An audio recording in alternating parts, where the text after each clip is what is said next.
sih kalian tuh kepikiran kenapa Indonesia sekarang kaya akan budaya, padahal dulu malah jadi sering kayak bahan rebutan bangsa-bangsa Eropa.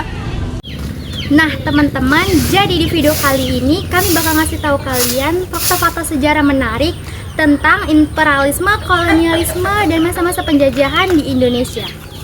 Baiklah, sudah siap? Yuk kita mulai. Tahu nggak sih kalau dulu bangsa Eropa itu rela berlayar berbulan-bulan ke Asia hanya demi satu hal penting, kecil tapi berharga, rempah-rempah. Oh iya, rempah-rempah. Soalnya dulu di Eropa pada abad ke-15 mereka itu pada berlayar ke Asia hanya untuk mencari rempah-rempah seperti lada, pala, dan cengkeh yang harganya itu sangat mahal, melebihi harga emas. Nah, tapi ada di sisi lain mereka itu hanya kayak bukan berdagang aja, jadi ada satu sisi memperluaskan kekayaan atau glory dan menyebarkan agama Kristen atau gospel. Jadi gitu, Sel. Oh, makasih.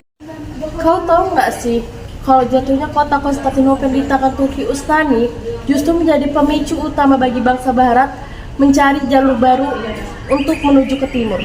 Nggak tahu emang apa sih pemicunya? Nah, jadi sebelum tahun 1453, Konstantinopel adalah pintu gerbang perdagangan antara timur dan barat. Tapi setelah dikuasai oleh Turki Utsmani, jalur itu tuh dihentikan untuk bangsa Eropa. Nah, jadi akibatnya negara-negara seperti Portugis, Spanyol, mereka tuh cari alternatif lain dari alternatif jalur laut gitulah. Terus kayak bahkan Indonesia yang kaya akan rempah-rempah menjadi sasaran orang itu juga gitu, sasaran utama untuk mereka juga gitu. Dek, kau tahu nggak sih Dek, kalau Belanda itu pernah mendirikan VOC di Indonesia ini? Gak tahu, emangnya pernah? Nah jadi gini, VOC itu didirikan pada tahun 1602 karena Belanda ingin memonopolikan perdagangan di Asia, terutama rempah-rempah. Tapi VOC ini bukan perusahaan biasa, mereka diberi hak istimewa oleh Belanda, termasuk hak membuat perjanjian dengan raja lokal, hak membentuk tentara, hak berperang, bahkan hak mencipta uang sendiri. VOC ini ibarat negara kecil yang punya kekuatan ekonomi dan militer, yang melalui VOC lah Belanda mulai menancapkan kuku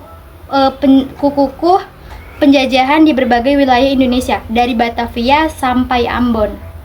Oh gitu ya. Nah jadi gitu deh. Kau tahu nggak sih bahwa Indonesia pernah diperintah Inggris dan ada perubahan besar yang terjadi pada waktu itu? Oh iya, benar. Nah, di sini saya akan menjelaskan. Nah, jadi gini, ketika Belanda jatuh ke tangan Prancis dalam era Napoleon, Inggris mengambil alih Indonesia pada tahun 1811 di bawah pimpinan Thomas Stamford Raffles. Meski Inggris cuma sebentar memerintah, kebijakan Raffles cukup berpengaruh. Ia menghapus kerja paksa, melarang perbudakan, dan mencoba memperbaiki sistem perusahaan. Tahu nggak sih kalau sistem pajak bumi yang diperkenalkan Raffles itu jadi cikal bakal sistem pertahanan modern di Indonesia? Nggak tahu apa tuh? Udah aku jelasin ya. Sistem Landren yang diperkenalkan Raffles mungkin berat buat rakyat waktu itu, tapi dia menciptakan konsep baru. Tanah yang dimiliki negara dan petani wajib membayar sewa.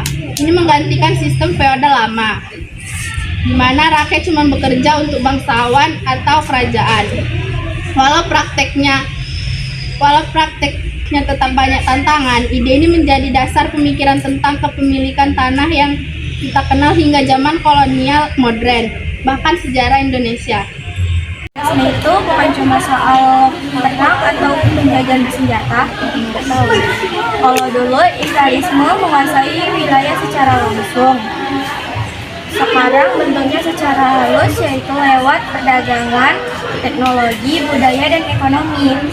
Kita bisa lihat negara-negara besar yang menguasai negara kecil, yaitu dengan cara hutang, investasi, bahkan budaya pop.